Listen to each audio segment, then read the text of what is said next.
Hi, this is Carson with Troy, and I have with me best-selling author and award-winning author Larry Correia. Larry has written his most famous series is the Monster Hunter International series. He has written by himself. He's written the Saga of the Forgotten Warrior and the Grim Noir Chronicles. I always have a problem with that word. And he has written with other authors, Mike Kapari. How do you is that the Dead Yep, Six? Is that how you say his name? Coopery. Coopery. Okay. He has written the Dead Six series Cooper with Mike Coopery. His most recent book, he has written with Steve Diamond, and it is called Servants of War. Larry, go ahead and introduce yourself and tell us a little bit about yourself.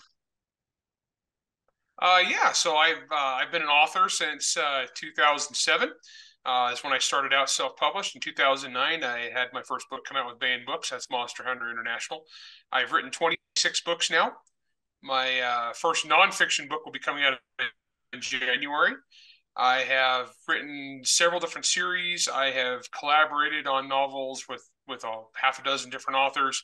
I've written two collections of short fiction. I've edited three anthologies. I've won some awards and stuff, like the Dragon. I won some Dragon awards. That's pretty cool.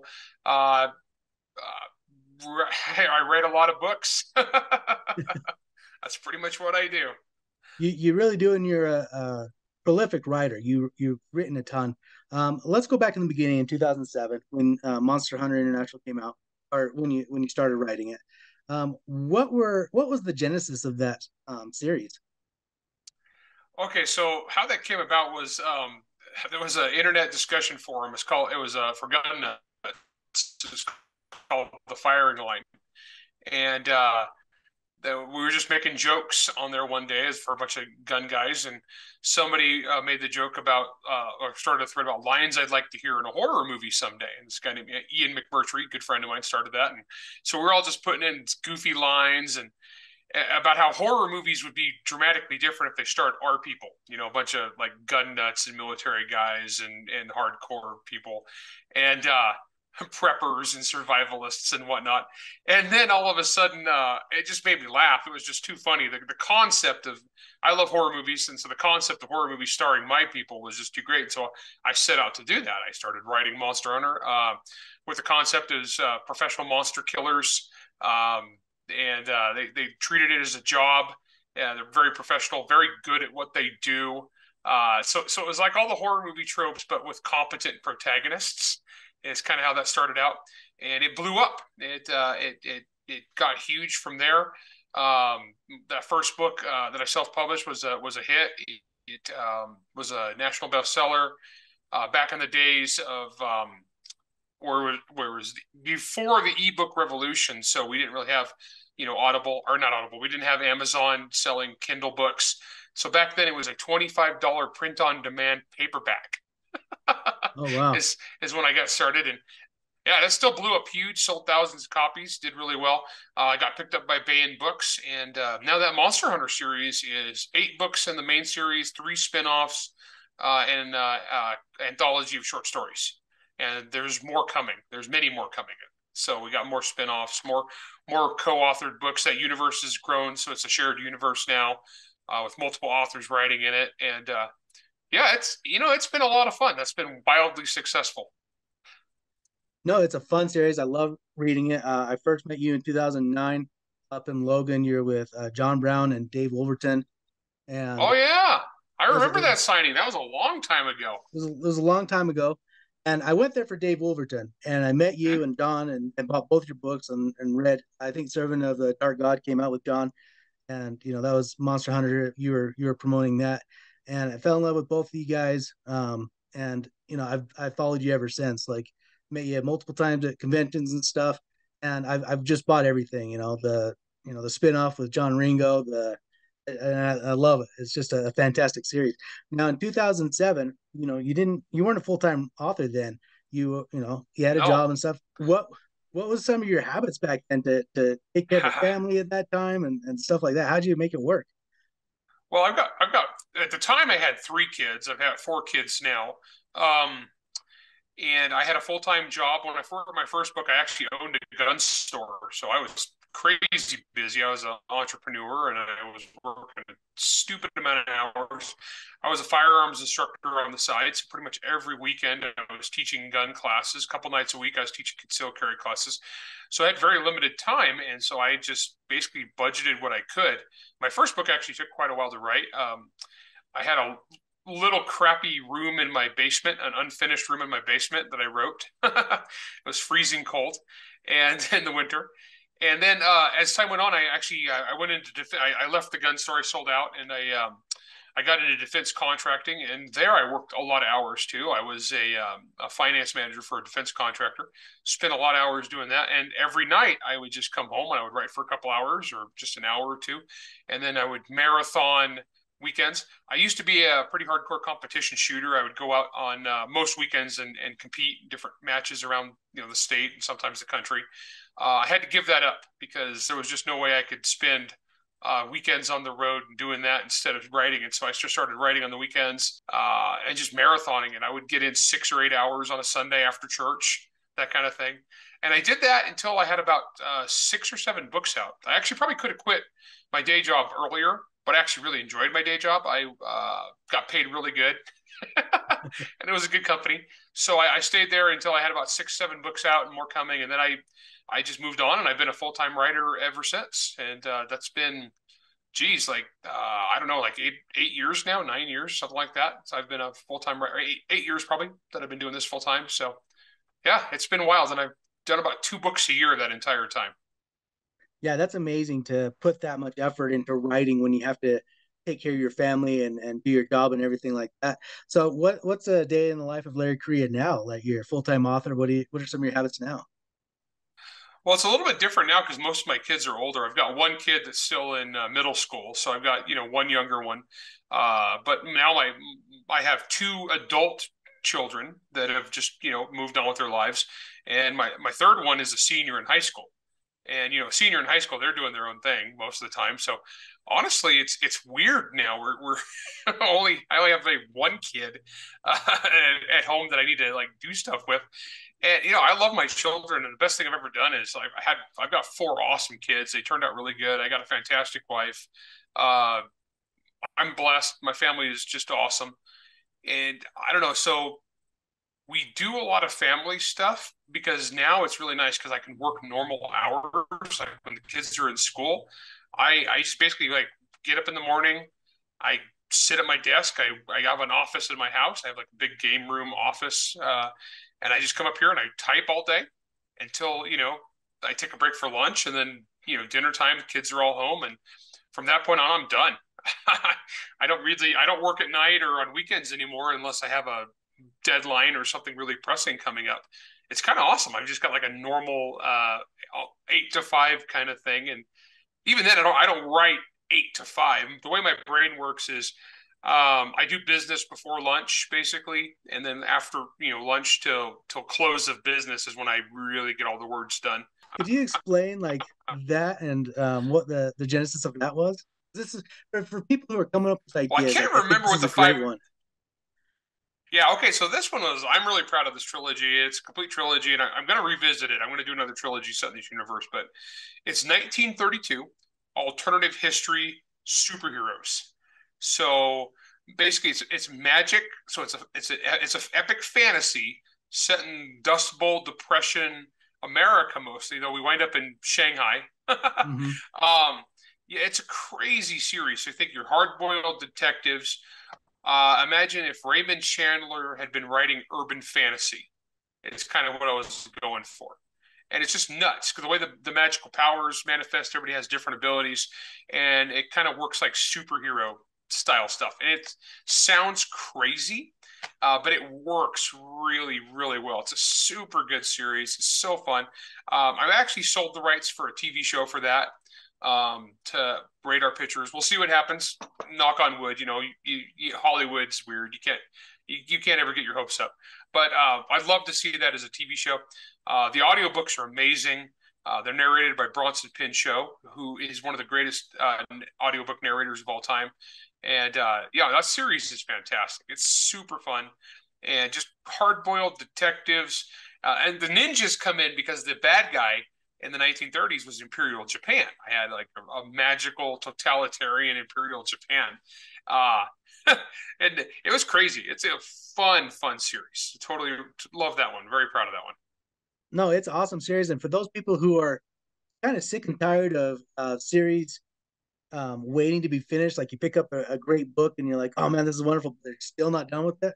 Pick up this series because it is amazing, and as you know, like you said, it's a trilogy. And I saw somewhere that it's going to pick up. You're going to revisit it in the 1950s setting, somewhere around there. Yep, that's the plan right now. I've done a couple short stories exploring like basically 20 something years later. Um, and yeah, so that's currently I've got another series called Saga of the Forgotten Warrior that's a 5 book series, and I'm 4 books into it right now. So the plan is finish Saga of the Forgotten Warrior, get the 5th book done, and then I can work on the next hard magic. That's the plan. I'd like to get another series completed and in the bag before I go start another trilogy. Well, and this is what's great about you is you have written such different style fantasy books that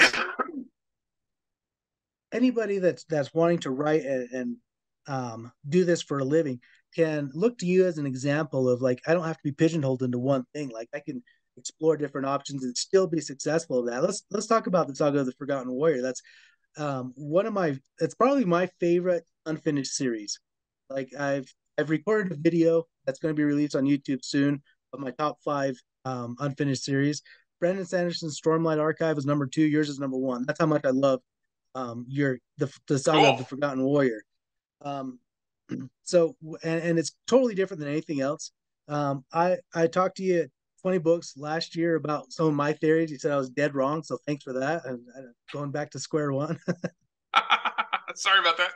That's okay. So what was kind of was your brainstorm and how did you come up with that story? That one came out of nowhere because at the time I was working on Monster Hunter. I was writing Monster Hunter Alpha, which is a werewolf novel. And at the time, we were actually building a house. And so we had sold our house and we were living in a little tiny apartment while our new house is being built. And so I was working at a kitchen table and trying to avoid my children, had my headphones on. So I was listening to music. And the movie Inception had just come out, and I got the Inception soundtrack. I hadn't seen the movie Inception yet, but there's a song called "Waiting for a Train" by Hans Zimmer comes on, and it's just a beautiful piece of music. And I listened to it while writing Monster Hunter Alpha, and I had to stop and listen to the song. And I went back to the beginning of the song and listened to it again. And what happened is this song had kind of like provoked a scene in my mind, and I decided I want to stop this book that had a deadline on. So I stopped right then and I wrote this one scene set to that song. And it was actually the knife fight banquet party scene from the first book. Um, and that's, I wrote that one scene. So basically everything inside of the Black Sword comes off of that one sequence. And so all the world building was like, okay, I have this kind of world. What do I need to do to have, that kind of stuff in that world? And so it's kind of like, just one evocative song caused one scene that I built the world off of. And if anybody hasn't read that, the first book, Son of the Black Sword, it's best way I can describe it, short pitch, is think magical fantasy Judge Dredd is the main character. It's a world. It's based on India, Indian culture, and it's a world. Except religion has been banned for a long time. Religion is legal, and they've kind of replaced religion with a all-consuming law. There's basically they have a law for everything, and the main character is a roving magical law enforcement agent who, since he's been a little kid, has been entrusted with this basically magical super weapon, which makes him a bad dude. Like he is a bad dude, and so this is kind of like I don't want to say anti-hero because the dude becomes the hero, but boy, I tell you, this guy burned a lot of villages before the book starts. But it's actually the best, honestly. It's as far as I read a lot of fun stuff. This is the most serious series I've done. I get pretty deep on it, getting a lot of themes. I was trying to go for like a big, solid, epic fantasy. Yeah, it came out super good. I'm really, really, Really proud of that one. That's actually my best reviewed series. Um, Normally critics don't like me because critics say, "Oh, he's pulpy," and because I just do big, fun, explodey stuff. I mean, I have a lot of fun with that. Superheroes, ninjas, that kind of thing. I love that. But some of the Black Sword, I went really. It's a dark and serious series, and it's really good though. And it's different too. There's not really anything else out there in epic fantasy that's like it. I've gotten a lot of comparisons to like Gemmel. The series have been compared to Gemmel a lot, which I take as a huge compliment. That's pretty cool. And also Robert E. Howard. It's gotten a lot of comparisons to Robert E. Howard, so I think that's awesome. I'm glad you like it. I'm really proud of that one. No, it's a great series, and for anybody who has not read that one, I would highly recommend it.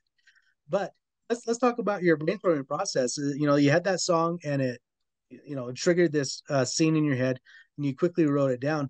What's kind of like your process to kind of flesh stuff out? And do you outline? Do you free write? What do you kind of do?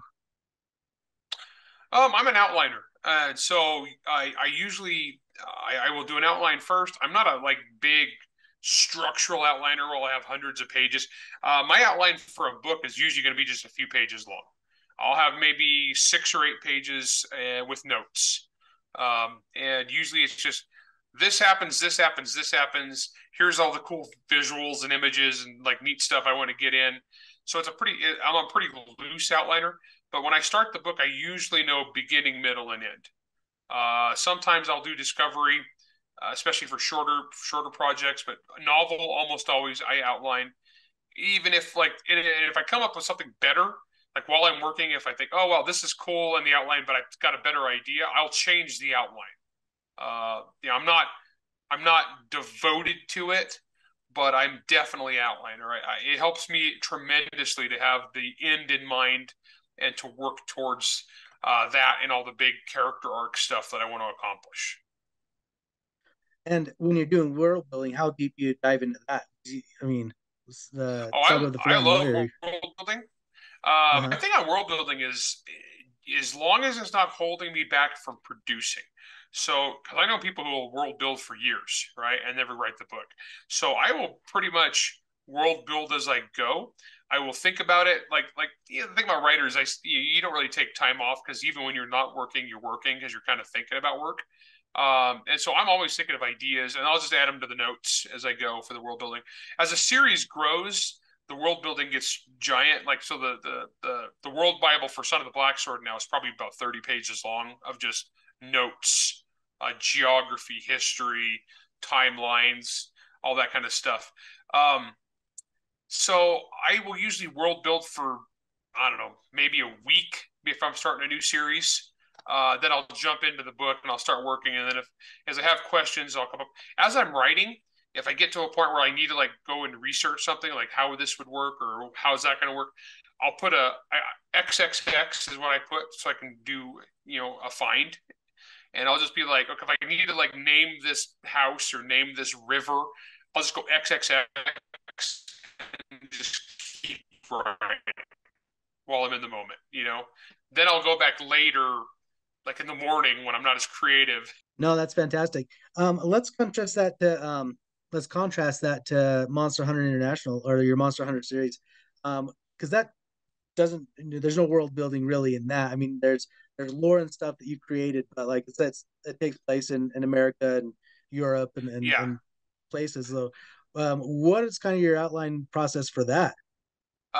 So like Monster Hunter being an urban fantasy, there's still world building, but it's more folklore and monster based magic kind of stuff that's behind the scenes. But as far as there's no big world building because it just takes place in the contemporary world. That's the beautiful part of urban fantasy. You just go. So my notes and outlining on that is going to be more character based and plot based. It's going to be this character needs to do this, this, and this, and they need to go through this arc. They need to experience the following horrible things, overcome them, the challenges. They need to grow in this way. Um, and so it's a similar process, but it's different. I don't have to come up with much stuff. And then hard magic is like a balance between the two because again, it's set in our real world, except being an alternate history was a different kind of thing because I diverged history in the 1850s and I was writing this book in the 1930s. So I had all these decades where history had gone astray. and I had to come like kind of explain how and why and how that worked out and how things were different. So each one's a little bit different process, I guess, just kind of depending on the universe and what I'm trying to accomplish. Yeah, it sounds like it. And each of them are so unique that it brings different challenges. Monster Hunter, the I'm trying to think if all of them are first person or No, all of them. I switch back and forth. So most of them are all the main series books from the Owen Pitt are first person books, but then every other book I go to a third person where I do a book from a different character's perspective. I was trying to think So of Alpha if it was third person with. yeah, so Alpha's third person, though I do have all Earl's journal entries are written in first person. But so Alpha's in third person. Monster Hunter Nemesis is in third person. That's written from Frank's perspective, so Mhm. on. And so I just Guardian. Well, no, actually, it's not. Never mind. But I co-wrote that with Sarah, so that was different. Um, but yeah, so I jump back and forth, and so I'll do main series first person from Owen Pitt, and then I'll do third person. So that enables me to kind of expand the universe outward and do a lot more stuff. If I was doing like a giant series all from the same person over and over again, it gets a little more difficult to keep it fresh. And so I like to switch back and forth. I find that a lot of fun. But your Saga of the Forgotten Warrior, and I can't remember. I don't think Hard Magic is first person as well. What are some of the advantages and different disadvantages of those? Oh man. Okay, yeah. So I actually do a podcast called Writer Dojo. Me and Steve Diamond, we do a writing advice podcast. We've had like several episodes now about first and third person pros and cons. Um, okay, so first person is easier to make the story more visceral, and it's easier to get in really into the head of the point of view character and get the reader really, really attached and invested in that point of view character. And it's kind of like taking them on an adventure. The downside of it is I can't tell as wide of a story because I'm limited more to one person's perspective. I can't jump around from scene to scene to whoever's got the more interesting perspective. And it's really hard. It's got like Forrest Gump syndrome. It's really difficult to get one character who's at every important thing of the story if the story is big enough. So that's the challenge there. Third person, it's harder to get as invested in one particular character, but it enables me to go wider. And I can do scenes from different perspectives. I can say, okay, in this scene, who's got the coolest perspective? I'm going to go with them. Even when I write third person, though, I usually limit it to just a couple primary characters and then a handful of like secondary characters and maybe one or two scenes from like a tertiary character who's not as important, but they were just like the weird person that's there. Um, so a different challenge on that. I decide when I start coming up with a new series or a new book, that's one of the first decisions I make. It's either begging to be a first person book or it's begging to be a third person book. And I like them both and I enjoy writing in both of them. And so I'm not really, I'm actually, I think I'm probably close to 50-50 on my books. And some weird hybrids.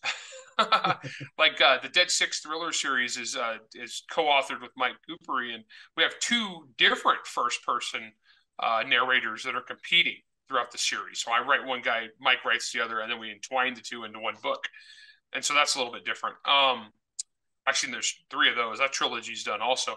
So yeah, it just depends. When I start writing the series or I start writing the book, I was like, is this a first-person book or is this a second or third-person book? Like I just did Servants of War with Steve Diamond. It was very much a third person book. From that one, we knew right out the gate we're going to have four narrators. We were going to have four point of view characters, one main one and three secondary ones. And so that was just begging to be a third person book. Yeah, that's just how that shakes out. Well, you mentioned Mike and Steve. You also co-wrote Gunrunner with Don Brown. Yeah, Can you, John's awesome.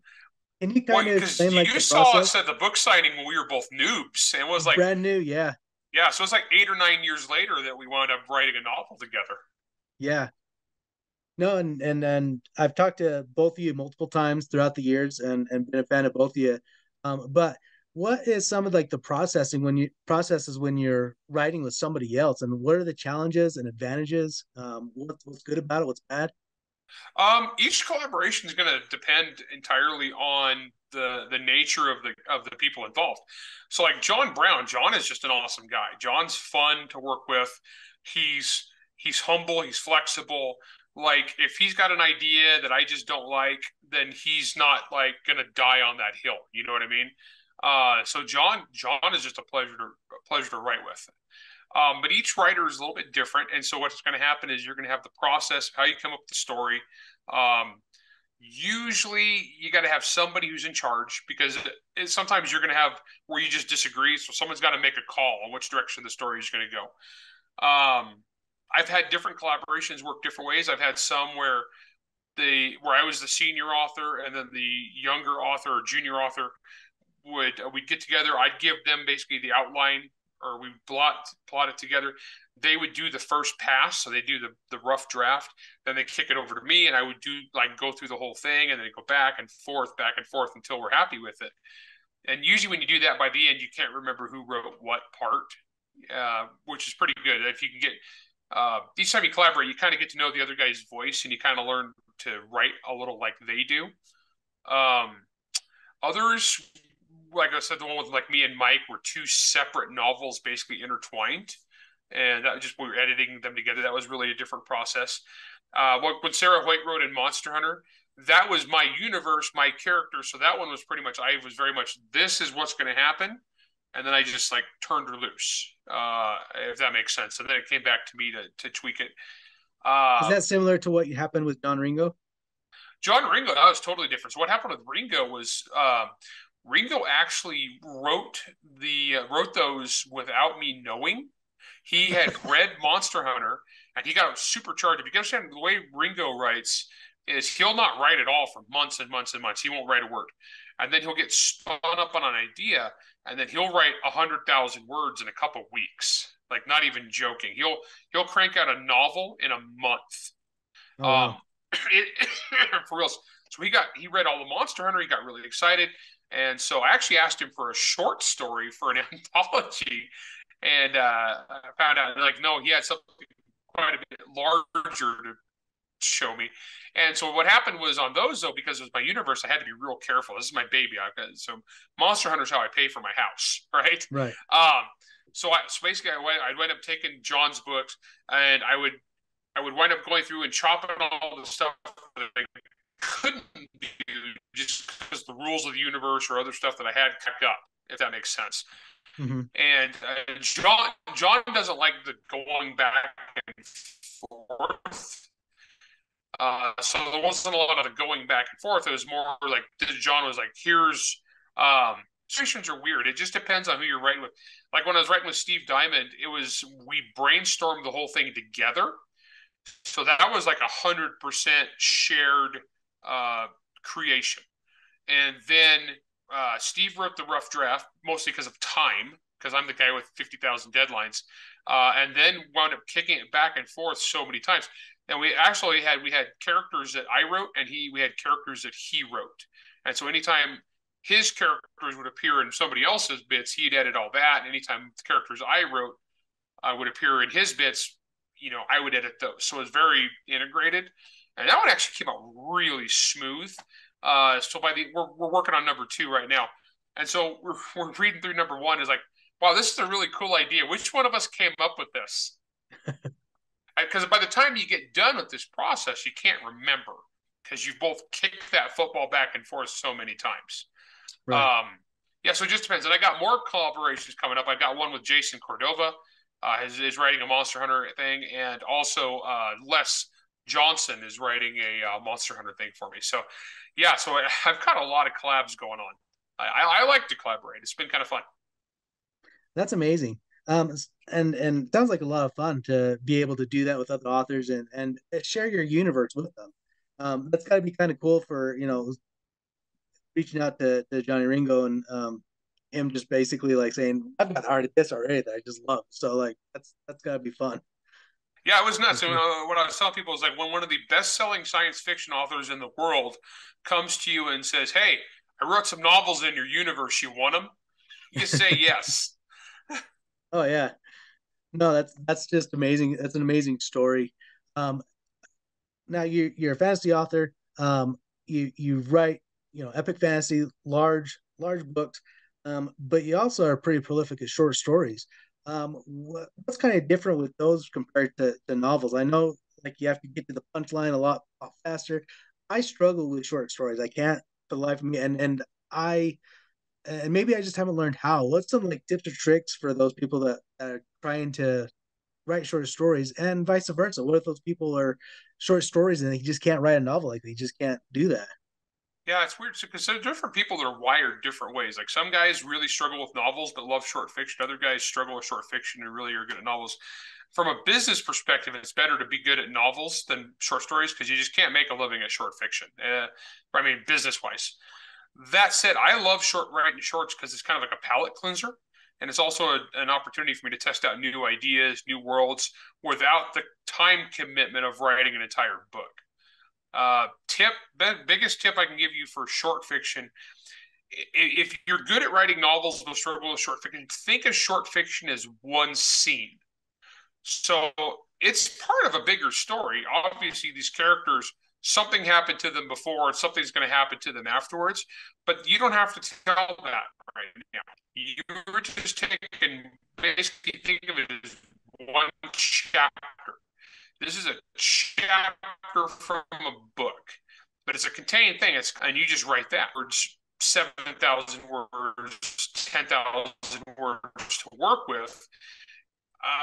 You've got to just get in fast, get to the good stuff, get to the point. With short fiction, you don't need to resolve everything. You don't need to answer every single question. You don't need to explain the entire world. You just need to give them enough that this feels like one chapter in these people's lives.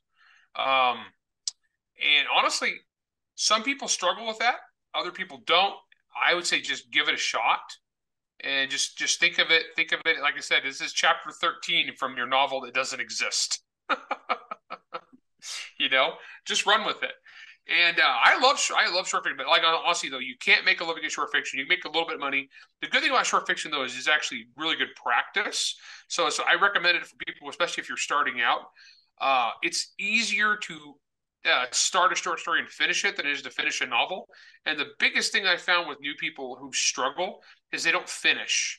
They'll start a project, they'll work on it, and then just they'll get stuck. They'll get busy. They'll walk away, and they never finish the project. And you can't really grow as a writer until you finish stuff. So I really recommend people starting out, do some shorts. And then that way you'll get that feeling of accomplishment and you'll know how to finish something. So I'm a big fan of them, but I'm also I recognize their limitations. But the good thing is once you sell enough stories to other people's anthologies and you've got enough of them, then you can bind them together and sell a collection of your short fiction. I've done that twice so far, and I'm gradually getting to where I have enough to do a third one. I've written 60, I want to say 60 something short stories now, something like that. So yeah, quite a few. That's amazing. How do you fit all that in with all the other stuff that you already got going on? Well, the shorts are short. Okay, so the way I do it is when I finish a novel, ideally, depending on time, depending on deadlines, when I finish a novel, I will step away from it for a couple of weeks before I edit it. Because what happens is if I edit while I'm still too close to the book, I'll miss stuff because it's in my head and I'll think that's in the book, but it's actually not in the book. Or, it's something that I didn't take out that I should have, but subconsciously I'm not even realizing that. So what I'll do is I will finish the book. I will take a week away from that book or 2 weeks. That's when I go write short stories. And I always have people asking me for short stories. I always owe somebody a short story for some anthology, always. So what I'll do is during those weeks that I'm not writing a novel, I will write a short or two, and then I will go back to the novel and I'll reread it to edit it with fresh eyes. And when I do that, I will pick up all those little things that I would have otherwise missed because now I'm clear-headed. I'm not too deep in the story, too deep in the weeds to realize where I'm at. I can see the forest through the trees, So I will. That's when I do short stories. So I every year do a couple, 2 or 3 short stories. I don't do as many shorts now just because I'm too booked up on novels, but I used to do more. And sometimes you just get a wild hair. Like when I did that thing that turned into Son of the Black Sword, I probably would have just published that as a short story if it had just was, but it was too good. There was too much meat there that needed to be fleshed out, so that turned into a whole novel. And a So fantastic series.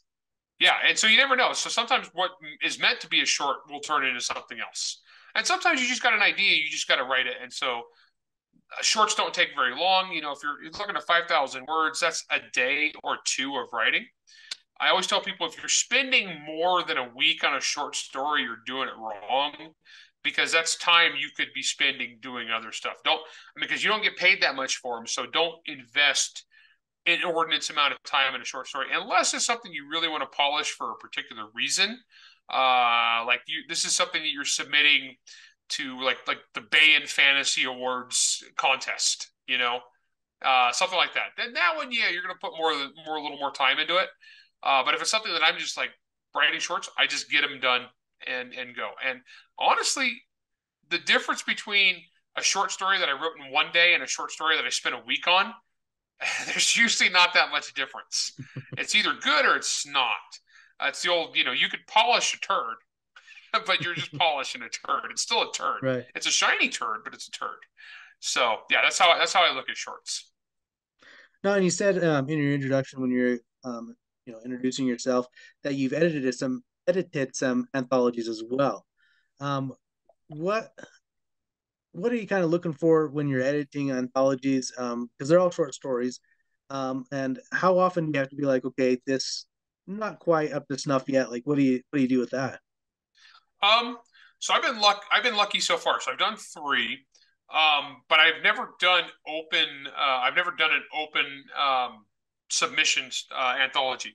Every anthology I've ever done has been invite, and I filled it up off of that. Well, I'm lucky in that I'm well known enough that I don't really need to go looking to just the general populace to send me stuff. Problem with open submissions is that's really hard because you're going to get a deluge of stories. Some will be good, some will be bad, and it's a lot to go through. And then you got to reject all the bad ones, and that's a lot. I don't enjoy that. But what I do now is when I do these is like I will usually have specific authors who I know in mind, and I invite them because I believe that they will do a good job on that kind of thing. And the anthologies I've done, I always use a co-editor. I'm a busy dude, and so a big part of editing anthologies is the business side of editing. So it's not necessarily like, well, okay, so there's the time consuming parts are like the copy edit stuff and then the business stuff. That's all the mailing checks, getting tax information, all that. I hate that, and that sucks, and it takes up time. So I do co-author. When I co-author with other writers, or I co-edit. I get another editor with me. I get to do like big, cool idea stuff. So it's fun. So I get these stories, and I'm like, hey man, this is cool, but what if you did this and this? And they're like, oh wow, that's a great idea. That's fun editing, right? And I just get to help make good stories a little better. That's awesome. Nice. Sometimes I don't do anything at all because the story is perfect. Um, but it's the little stuff sucks. And so I big major thanks to it's been Brian Thomas Schmidt did Monster Hunter Files with me, and Casey Ezel has done the Noir Fatale series and No Game for Nights, and we're working on Down These Mean Streets, the third one. Those are noir sci-fi fantasy stories, and Casey has done that on all those, which has been awesome. But I just usually invite people that I have in mind. And I don't really lack for people trying to get in because every anthology that I've done has earned out and actually paid really well. The Monster Hunter Files, actually, every author who has a short story in there has made the equivalent to a pretty good first book advance. Oh, really? That's Yeah. awesome.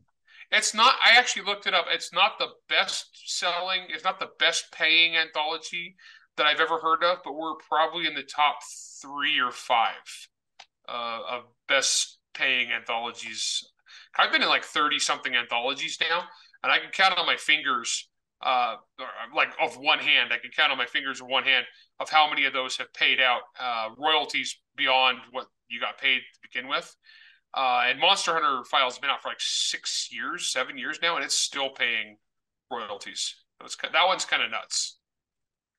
That's amazing. That's got to be kind of fulfilling that has happened. I mean, you've created this world, and people are um, so much rabid fans that they pretty much just pick up everything that comes out. And like I know that anthologies don't sell as well as what novels do. So even for that to sell as well and be able to pay authors, the contributors of that. It's got to feel pretty good. Yeah, it's pretty wild. Honestly, it's really cool. So I don't know. It was fun to when you create something that is that many people are having that much fun with it. It's a pretty incredible feeling that you've created a world that other really creative authors want to come play in. There's not really a higher compliment you can get as a creator, and so honestly, I really enjoy that. The downside is I got to turn a lot of people away just because logistically it's impossible for me to do all the stuff that people would like to do. I get pitches all the time. So like once I started making it like an expanded universe, like an open, where other people could write in it, and I co-write with them. I've gotten dozens and dozens of pitches from good authors, and they might be wonderful books. It's just I only have so much time that I can do stuff, and I have to I can't just like turn people loose. You know what I mean? Right. So I have to be very methodical. And I've seen other people have done this with shared universes. They can get a little crazy, and so I have to tread carefully there. It's fun, but boy, sometimes it's a little intimidating. Man, if you could see yourself back in 2007, what would transpire? Like, I bet you'd be amazed. Oh yeah, no, I didn't realize.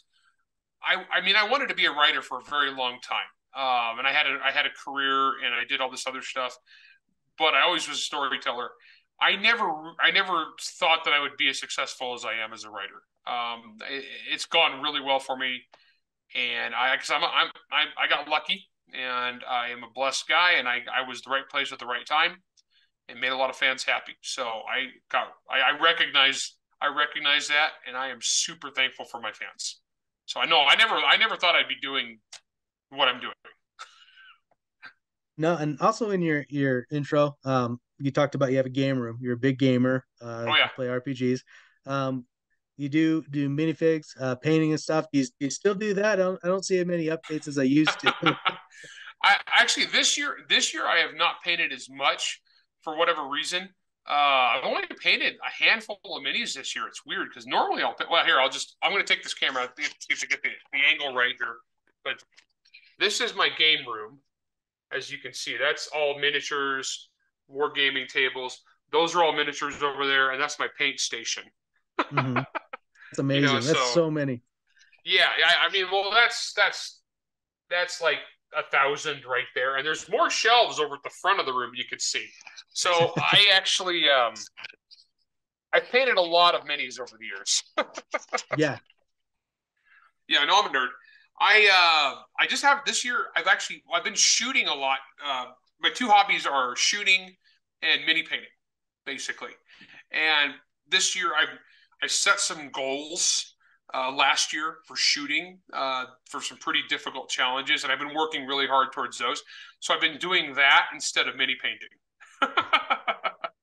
But that said, I still have mini painted this year. But every mini I've painted this year has been to enter into a contest. Oh. Uh, yeah, so I've not done as much this year. It kind of sucks. It's kind of sad. I'm a kit basher too, so I like to chop minis up and make new ones. And I like to sculpt bits out of putty, green stuff, Hmm. and create new minis. And I've done a lot of that that's not painted yet. I don't usually put pictures of those on the internet because that just is me chopping up little metal bits with a diamond saw, and so the pictures look like crap. Like when I put the picture of the undone one, it's like this shiny metal with green bits all over it. It doesn't look like anything until it's painted. And Right. so I've kit bashed a lot this year, but I haven't painted as much.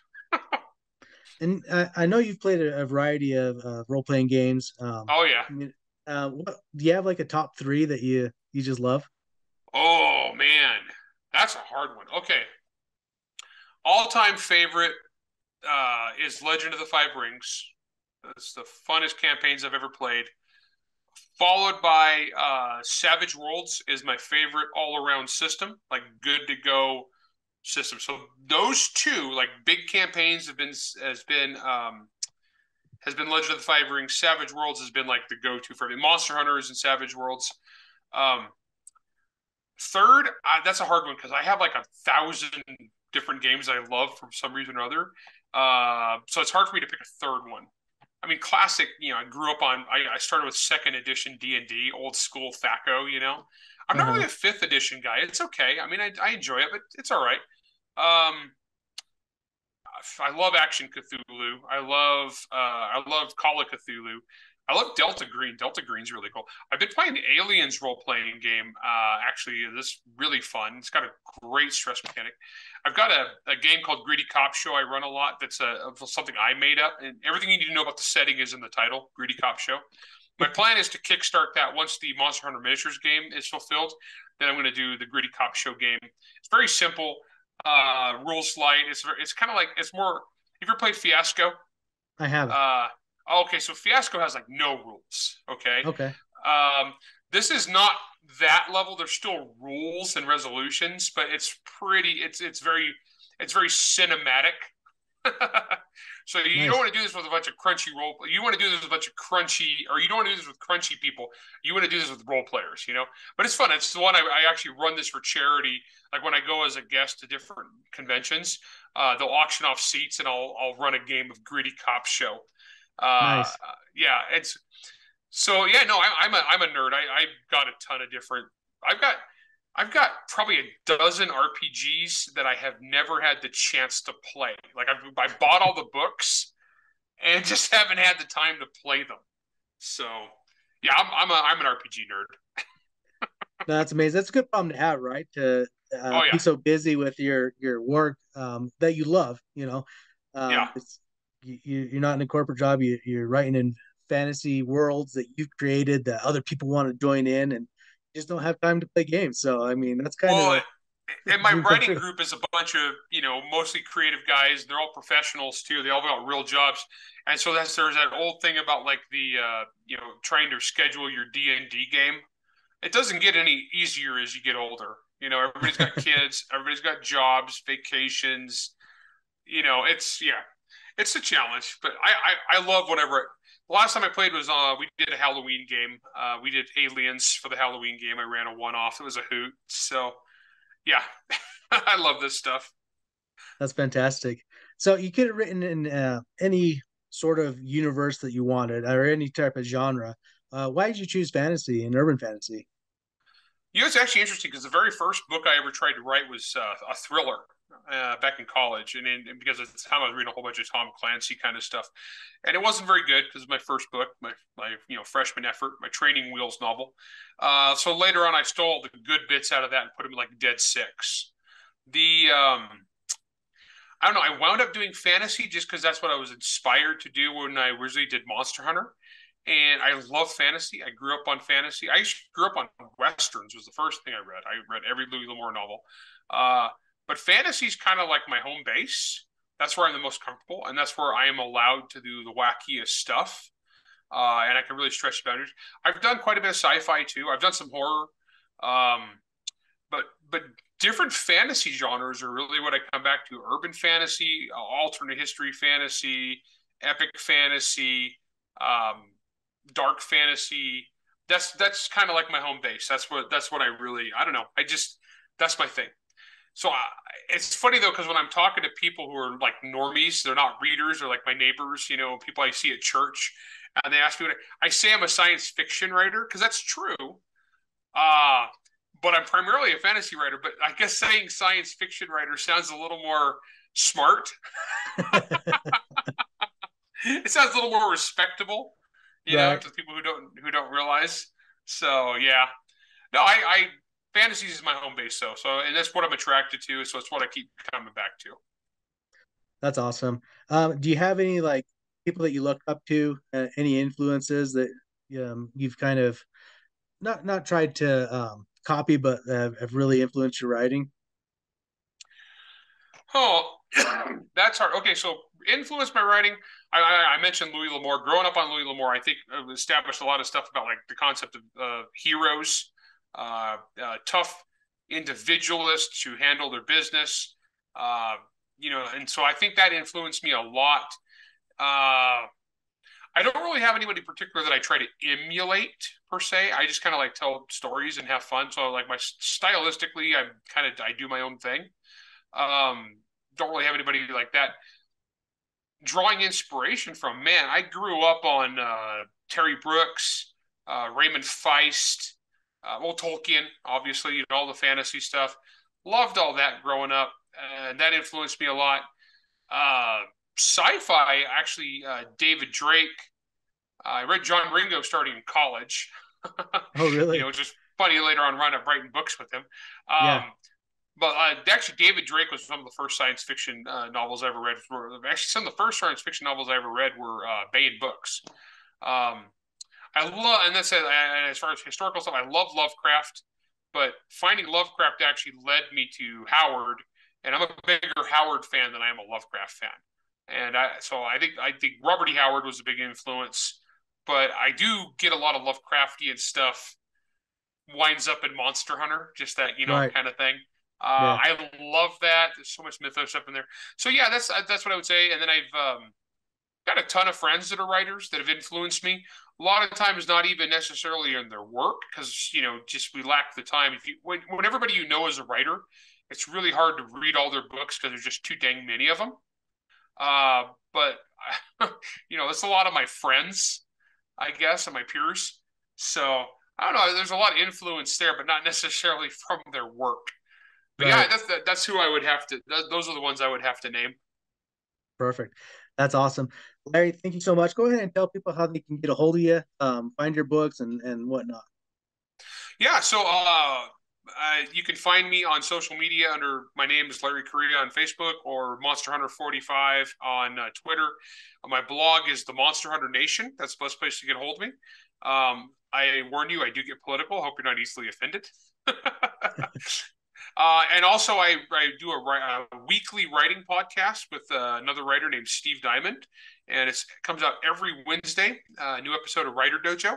And so, if anybody's out there is an aspiring author or wants to get into writing, this is aimed at you. It's just nuts and bolts writing business, and it's been a lot of fun. We've been doing it for over a year now, so we've got over a year's worth of weekly episodes. It's been pretty cool.